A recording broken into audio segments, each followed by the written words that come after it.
लोककथा अनुसार सुंदरगढ़ पहाड़िया अंचल जो आदिवासी लोक बास करते अधिशिष्ट देवी थे माँ कंकाली देवी। से देवी पहाड़ अंचल जहाँ पाते पत्थर बाली काठ सबू खाई जाते सेठाकर आदिवासी माने से देवी को लेकिन पहाड़ पर बसई देले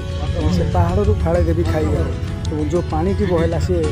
तलू को खंडा धारा भरी तार धारा खंडा धारा ना